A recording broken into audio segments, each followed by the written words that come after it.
বাংলাদেশি মৌলবাদী জঙ্গিরা তাদের পেট যতক্ষণ ফাঁকা থাকবে ততক্ষণ এরা চুপচাপ থাকবে, কিন্তু যখনই এদের পেটের ভেতর খাবার পড়বে এদের মাথাগুলো বিগড়ে যাবে এবং তারপরই এরা শুরু করে দেবে বিভিন্ন রকম নোংরামি। কিছুদিন আগে ভারত থেকে পেঁয়াজ পাঠিয়েছিল, আপনারা জানেন সেই খবর। সেই পেঁয়াজের রস পেটে পড়ার সঙ্গে সঙ্গে এদের মাথার দুষ্ট বুদ্ধি প্রকাশ্যে চলে এসেছে। এবার একেবারে দলবল নিয়ে সেখানকার মাদ্রাসার জঙ্গি ছাত্রদের নিয়ে ভারতীয় হাই কমিশন হামলা করতে গেল।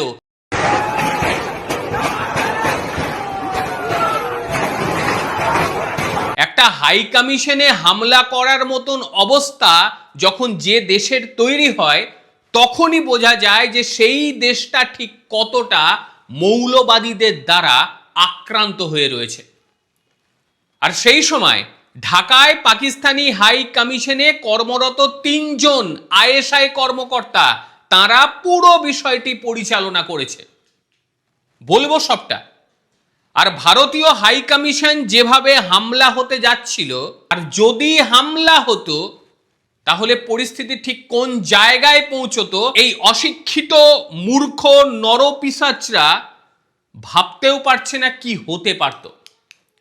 একটা স্বাভাবিক বিষয় যদি আমরা দেখি যে যদি হাই কমিশন হামলা হয় সেই ক্ষেত্রে আন্তর্জাতিক আইন লঙ্ঘন বলা হয়। ভিয়েনা কনভেনশন অনুযায়ী হাই কমিশনের নিরাপত্তা নিশ্চিত করতে হয় সেই রাষ্ট্রকে। নিরাপত্তা ব্যর্থ হলে দেশের আন্তর্জাতিকভাবে দোষী হিসেবে সাব্যস্ত করা হয়। বাণিজ্য, ভিসা, সহযোগিতা সমস্ত কিছু বন্ধ হতে পারে, বিনিয়োগ স্থগিত হতে পারে, বাণিজ্য চুক্তি বাতিল হতে পারে, নিষেধাজ্ঞা আরোপ হতে পারে, কূটনৈতিক সম্পর্ক সম্পূর্ণ বিচ্ছেদ হতে পারে, ভ্রমণের উপরে সতর্কতা হতে পারে। ভারত এত কিছু করেনি, ভারত হয়তো এত কিছু করবেও না।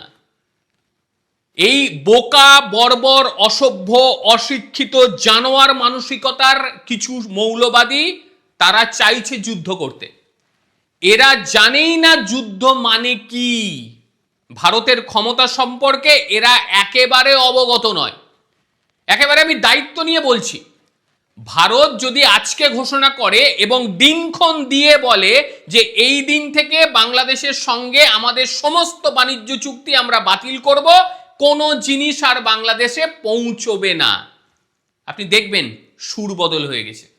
একেবারে লিখে রাখুন, সুর বদল হয়ে গেছে। এই অশিক্ষিত মূর্খগুলো জানেই না যে ভারত না থাকলে তাদের পেটে এক ফোঁটা দানা পড়বে না। কোথা থেকে আনবে? ভারত যদি সমস্ত অঞ্চল বন্ধ করে দেয় কোথা থেকে আনবে? মায়ানমার থেকে ঘুরে ঘুরে।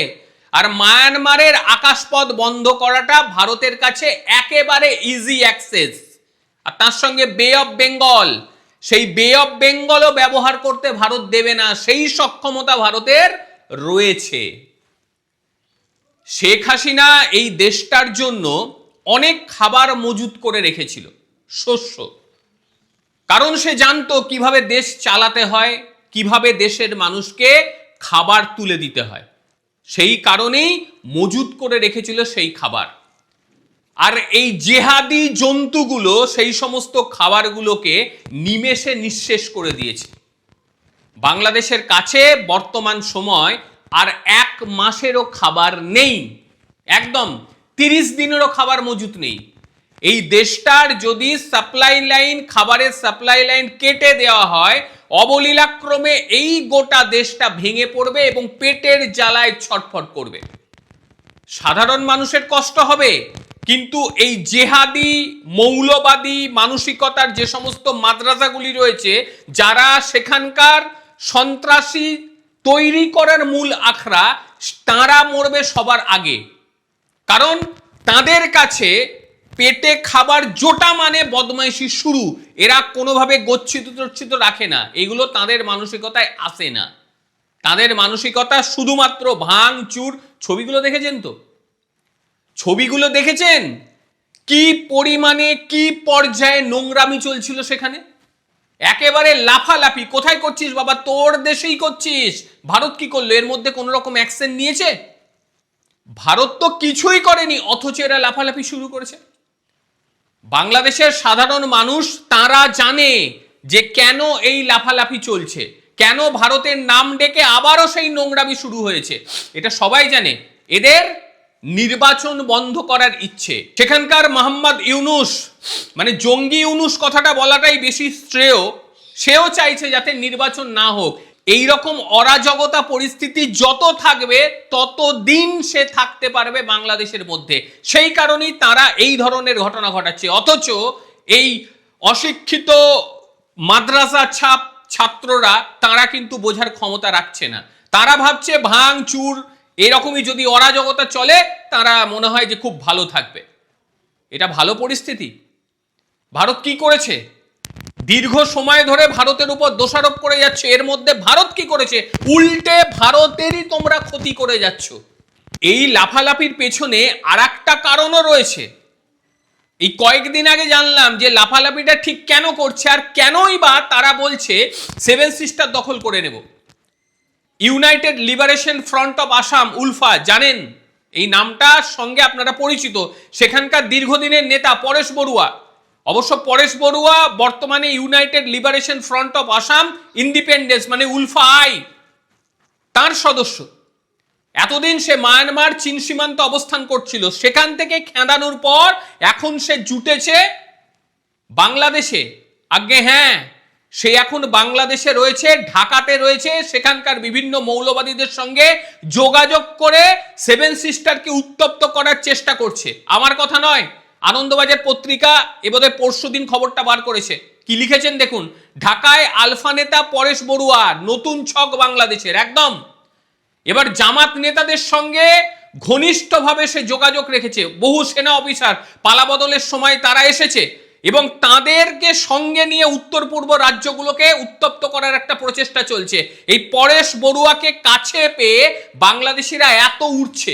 এই পরেশ বড়ুয়া যে কি সবাই জানে, তার সময়কালে সে কি কি কাজ করেছে সবাই জানে।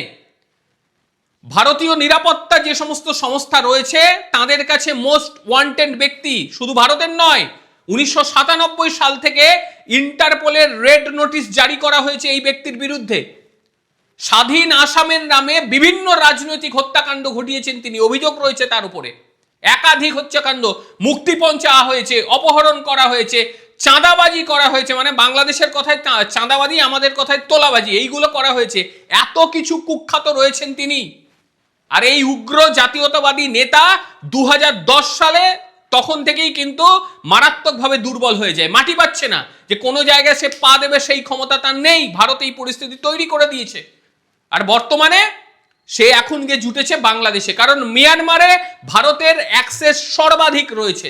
যে কোনো মুহূর্তে মিয়ানমারের যে কোনো প্রান্তে ভারত কিন্তু হামলা চালাতে সক্ষম। অথচ এই বোকা বর্বর বাংলাদেশিগুলো বুঝতেই পারছে না যে কাতের পেছনে লাগছে।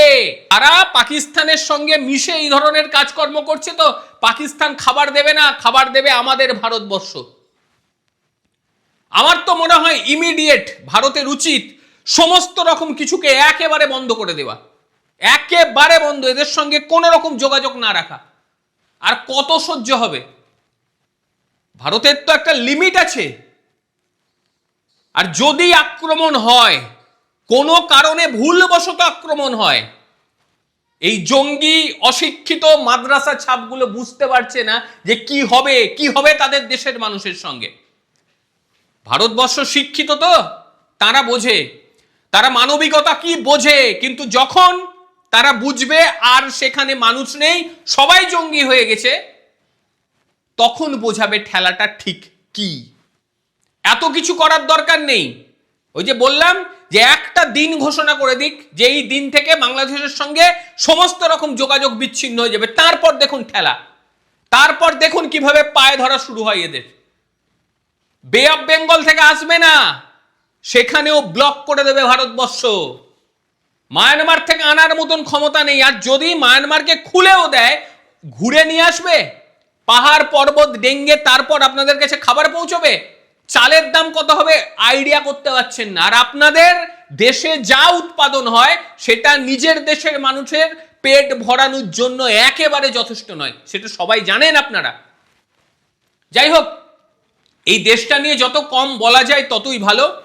আজকের প্রতিবেদন আপনাদের ঠিক কিরকম লাগলো অবশ্যই বলবেন। আর যেভাবে ভারতীয় হাই কমিশনের ওপর হামলা চালাতে গিয়েছিল এই মৌলবাদী অশিক্ষিত মূর্খ জানোয়ার প্রবৃত্তির মাদ্রাসা ছাত্ররা, এই বিষয় নিয়ে আপনাদের মতামত অবশ্যই জানাবেন। প্রত্যেকে ভালো থাকবেন, সুস্থ থাকবেন। আবারও দেখা হবে অন্য কোনো দিন অন্য কোনো ভিডিওতে। ততক্ষণের জন্য নমস্কার, ভালো থাকবেন।